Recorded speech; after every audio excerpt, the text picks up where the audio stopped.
Wara li tul l-aħħar 5 snin, pajjiżna poġġa lilu nnifsu fuq net tal-klassifika tal-pajjiżi inklusivi u ugwali f'drittijiet għal persuni LGBTIQ, il-pass li jmissu li sas-sena 2022 pajjiżna jimplementa 54 miżura ġdida għal soċjetà iżjed inklusiva fosthom fil-qasam tal-isport u tal-edukazzjoni. Dawn il-miżuri se jaraw l-implementazzjoni ta' azzjonijiet li anke jekk uħud huma żgħar ħafna se jħallu impatt fuq il-ħajja ta' persuni LGBTIQ. Fost dawn il-miżuri hemm dawk relatati mas-saħħa, fosthom li l-irġiel gay se jkunu jistgħu jagħtu d-demm, kif ukoll li se jitwaqqaf Gender Wellbeing Clinic, post dedikat għal ħarsien tal-benesseri tal-persuni trans u intersex.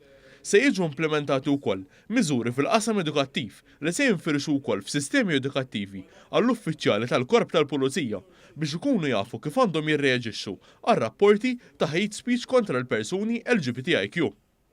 Flimkien ma' dawn se jiġu implementati wkoll miżuri fil-qasam sportiv fejn ġie żvelat kif diġà għaddejjin diskussjonijiet mal-MFA biex tipprovdi faċilitajiet għal persuni transessuali. Dan kollu tħabbar waqt konferenza stampa fil-Ministeru għall-Ugwaljanza fejn One News tkellem ma' Gebi Kallejja, mara li tul is-snin ħadmet qatih biex iġġib id-drittijiet tal-persuni LGBTIQ il-qudiem.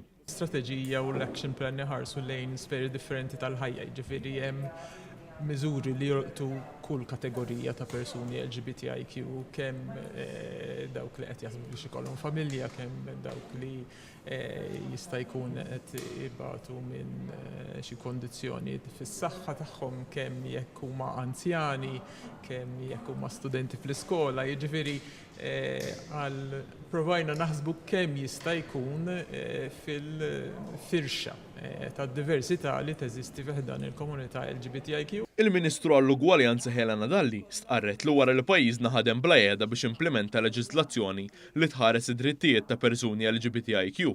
Il-pass li jmissu li pajjiżna jifrex din l-ugwaljanza fuq qatt ta' setturi li jolqtu dawn il-persuni fil-ħajja ta' kuljum. Rridu naraw li din il-leġiżlazzjoni verament tagħmel differenza fil-ħajja tan-nies. Irridu naraw l-implementazzjoni, irridu naraw li permezz tal-liġijiet verament kull persuna f'pajjiżna tkun tista' tilħaq il-potenzjal kollu tagħha mingħajr diskriminazzjoni.